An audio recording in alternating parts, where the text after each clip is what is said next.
1919 માં કન્યા કેળવણી મફત અને ફરજિયાત કરનાર દેશનું પ્રથમ દેશી રાજ્ય અને રાજવી કોણ હતા? વડોદરા સયાજીરાવ ત્રીજા, ભાવનગર તખ્તસિંહજી, રાજકોટ લાખાજી રાજ કે ગોંડલ ભગવતસિંહજી? વિદ્યાર્થી મિત્રો યાદ રાખજો કે 1919 ની જ્યારે વાત આવે છે ત્યારે જવાબ આવે છે ગોંડલના મહારાજા ભગવતસિંહજી છે આવે છે. મફત અને ફરજિયાત શિક્ષણ છે એ કોને કર્યું હતું? તો કે વડોદરાના સયાજીરાવ ત્રીજાએ કર્યું હતું. પણ કન્યા કેળવણીની સાથોસાથ મફત અને ફરજિયાત શિક્ષણ આવે તો ગોંડલના મહારાજા ભગવતસિંહજી આવે 1919.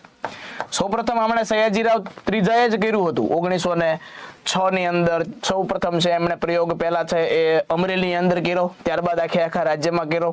પણ વાત આવે 1919 ની તો 1919 માં છે સયાજીરાવ ત્રીજા નહોતા, ત્યારે કોણ હતા? ગોંડલના મહારાજા ભગવતસિંહજી હતા.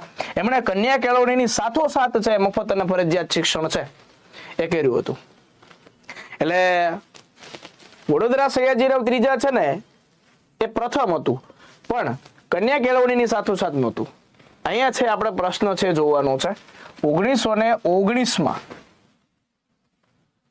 કન્યા કેળવણીની સાથોસાથ મફત અને ફરજિયાત શિક્ષણ, આમ જવાબ આવશે. ઓકે.